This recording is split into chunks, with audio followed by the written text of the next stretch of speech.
Normal life in Lashkar. This is the city at the tip of the surge as thousands of American troops pour into Helmand. It's the capital of the most violent province in Afghanistan, but images like these are rarely seen. Most journalists visit Helmand on carefully managed military embeds. We travelled there alone to find out what people think about the spiralling violence. As you can see, we've done our best to blend in, and the fact that we can travel in Lashkar at all is proof that it's something of an oasis. Most people here aren't used to seeing Western faces unless they're wearing uniforms, body armour or behind armoured glass. We met 3 students who fled their homes because years of fighting have left their schools and villages in ruins. They said life had got much worse since British troops arrived 3 years ago. Honestly, it's getting worse. Why? Because there's always fighting, every day fighting. We can't remember a single day of peace. When they capture an area, they don't stay there. They withdraw and the Taliban come back.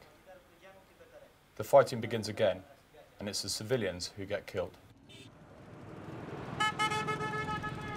The Americans and the British have promised to change that. With thousands of extra troops, they plan to hold ground one off the Taliban.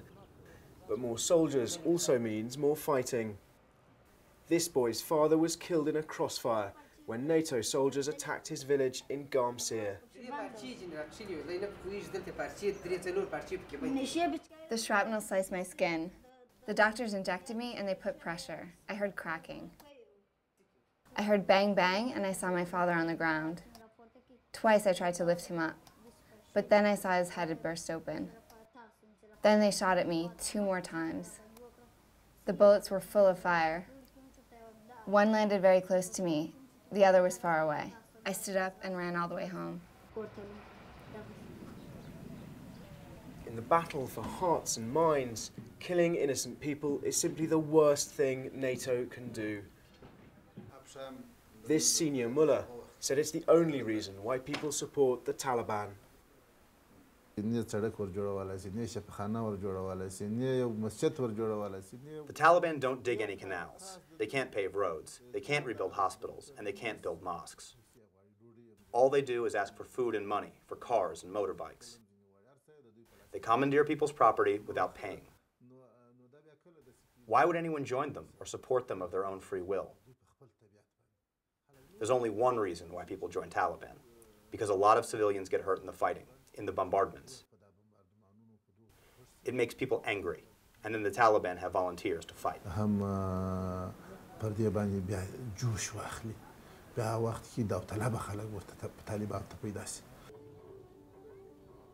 People here are desperate for peace, but it remains to be seen whether the soldiers can bring it. Jerome Starkey, Lashkar, Afghanistan.